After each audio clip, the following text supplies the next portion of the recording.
Hi everyone. GST ने आज GST में एक एडवाइजरी इशू की है जो आपके रिफंड फाइलिंग का जो प्रोसेस होता है उसके रिगार्डिंग बात करती है और उसमें एक इंपॉर्टेंट चेंज के रिगार्डिंग ये एडवाइजरी यहाँ पे बात करती है। तो ये क्या एडवाइजरी आई है, आपके रिफंड फाइलिंग के प्रोसेस के अंदर क्या चेंज किया गया, उस पूरी चीज़ को समझने के लिए हम डायरेक्टली हमारी स्क्रीन के ऊपर चलते हैं। तो अगर आप देखेंगे तो ये एडवाइजरी आज 8 मई 2025 को आई है और ये बेसिकली बात करती है जो अपडेट्स किए गए हैं जो आपका रिफंड फाइलिंग का प्रोसेस होता है वेरियस रिफंड कैटेगरीज के लिए उसके अंदर। तो आपके रिफंड फाइलिंग के लिए आपकी वेरियस कैटेगरीज होती है कि आप किस कैटेगरी में जाकर रिफंड फाइल कर रहे हैं। जैसे आपका इन्वर्टेड ड्यूटी स्ट्रक्चर हो सकता है, exports with payment of tax हो सकता है, export without payment of tax हो सकता है। तो उनमें से कुछ कैटेगरीज के केसेस के अंदर यहाँ पे जो रिफंड फाइलिंग का प्रोसेस है उसके अंदर उन्होंने कुछ अपडेट्स किए हैं, बेसिकली कुछ चेंज किए हैं। तो वो क्या चेंज किए हैं उसके रिगार्डिंग ये एडवाइजरी बात करता है। तो ये सबसे पहले बताते हैं कि कौन सी कैटेगरीज है जिसके अंदर यहाँ पे चेंज किए जा रहे हैं। तो ये बताते हैं जीएसटीएन ने कुछ इंपॉर्टेंट चेंजेस किए हैं रिफंड फाइलिंग प्रोसेस के अंदर इन फॉलोइंग कैटेगरीज के अंदर। 3 कैटेगरीज दी है इन्होंने, ए, बी और सी। इन 3 कैटेगरीज के अंदर यहाँ पे रिफंड फाइलिंग के प्रोसेस के अंदर इंपॉर्टेंट चेंजेस यहाँ पे किए गए हैं। तो सबसे पहला यहाँ पे कैटेगरी कौन सी है, जो आपका export of services with payment of tax होता है। तो यहाँ पे गुड्स की बात नहीं है, एक्सपोर्ट ऑफ सर्विसेज की यहाँ पे सिर्फ बात है और export of services with payment of tax की यहाँ पे बात की जा रही है। विदाउट पेमेंट ऑफ टैक्स की यहाँ पे बात नहीं है। सर्विसेज का एक्सपोर्ट है और विद पेमेंट ऑफ टैक्स का यहाँ पे एक्सपोर्ट है। दूसरी ये यहाँ पे बात करते हैं जो supplies made to SEZ unit, SEZ developer with payment of tax. तो जो सप्लाईज की जा रही है SEZ यूनिट को की जा रही हो चाहे SEZ डेवलपर को की जा रही हो, और कौन सी जो विद पेमेंट ऑफ टैक्स यहाँ पे भी विद पेमेंट ऑफ टैक्स, यहाँ पे विद पेमेंट ऑफ टैक्स है, यहाँ पे विद पेमेंट ऑफ टैक्स है। और अगली तीसरी कैटेगरी यहाँ पे बात करते हैं on account of refund by supplier of deemed export. तो जो डीम्ड एक्सपोर्ट के सप्लायर्स हैं उनके द्वारा जो रिफंड क्लेम किया जा रहा है वो कैटेगरी। तो इन 3 कैटेगरी में सिर्फ, इसके अलावा और कैटेगरीज की ये बात नहीं कर रहे, सिर्फ इन 3 कैटेगरीज के लिए इन्होंने जो रिफंड फाइलिंग का प्रोसेस है उसके अंदर इंपॉर्टेंट चेंज किया है। तो अब चेंज क्या है वो यहाँ पे समझते हैं। तो अब ये आगे पॉइंट 2 के अंदर बताते हैं कि हमने जो ऊपर 3 रिफंड कैटेगरीज मेंशन की है, जो ऊपर 3 कैटेगरीज हमने देखी, उनके लिए जो आपकी रिक्वायरमेंट थी, आपको जो सिलेक्ट करना पड़ता था कौन से टैक्स पीरियड के लिए आप रिफंड अप्लाई करना चाह रहे हैं, फ्रॉम एंड टू जो आप सिलेक्ट करते थे। तो जब आप इन 3 कैटेगरीज के लिए रिफंड अप्लाई करते हैं तो आपको पीरियड सिलेक्ट करना होता है कि मैं इस पीरियड के लिए रिफंड की बात कर रहा हूं, इस यहां से लेते हुए यहां तक,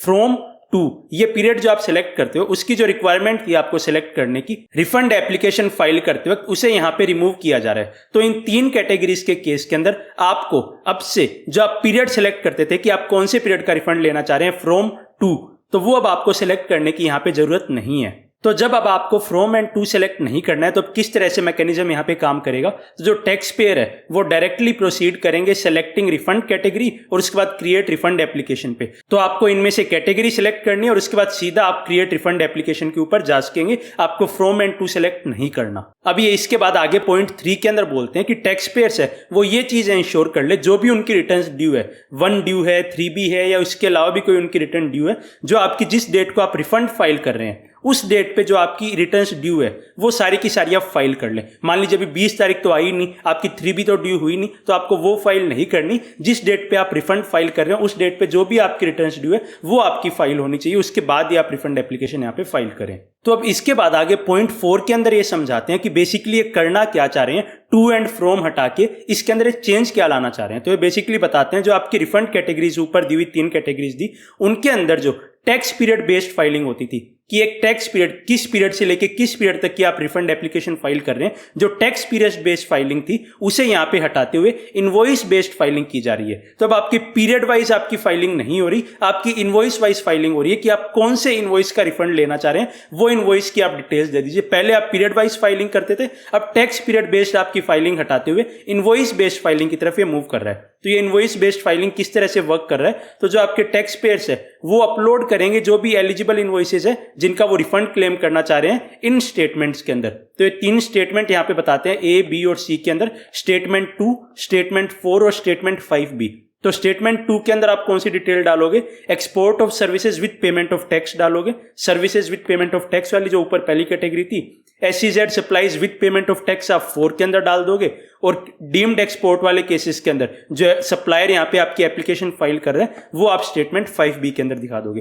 तो बेसिकली आपकी एडवाइजरी जो आप to and from period select करते थे जिसकी वजह से आपका टैक्स पीरियड बेस्ड फाइलिंग आपकी चलती थी उसे यहाँ पे हटाते हुए इनवॉइस बेस्ड फाइलिंग यहाँ पे की जा रही है कि आप कौन कौन सी इनवॉइस का यहाँ पे रिफंड लेना चाह रहे हो उसकी यहाँ पे डिटेल सबसे आपको डालनी है स्टेटमेंट 2, 4 और 5B के अंदर। अब इसके बाद आगे वाले पैराग्राफ में आपको एक बहुत इंपॉर्टेंट चीज का ध्यान रखना है कि जो इनवॉइसेस आप एक बार अपलोड कर दोगे रिफंड एप्लीकेशन के लिए वो आपकी लॉक हो जाएगी और आप कोई भी फर्दर अमेंडमेंट नहीं कर सकते। और जो आपकी इनवॉइस अवेलेबल नहीं होगी कोई भी और सब्सिक्वेंट रिफंड क्लेम के लिए, आपने एक बार जो इनवॉइस की डिटेल डाल दी वो लॉक हो गई, आगे उसे दूसरी रिफंड की एप्लीकेशन के लिए आप उसे डिटेल नहीं डाल सकते, उसे आप दूसरे रिफंड की एप्लीकेशन के अंदर यूज नहीं कर सकते। लेकिन इसके बाद सवाल आता है कि हमारी एप्लीकेशन हमने विड्रॉ कर ली या कोई डेफिशिएंसी मेमो मिल गया, तो अगर ऐसा कोई केस होता है जहां पे आपकी एप्लीकेशन विड्रॉ हो गई, डेफिशिएंसी मेमो मिल गया आपको, तो ऐसे केस के अंदर जो आपकी इनवॉइसेज लॉक हुई थी, जो रिफंड की एप्लीकेशन आपने फाइल की उसके अंदर जो इनवॉइसेज आपने दिखाई वो आपकी जो लॉक हो गई थी,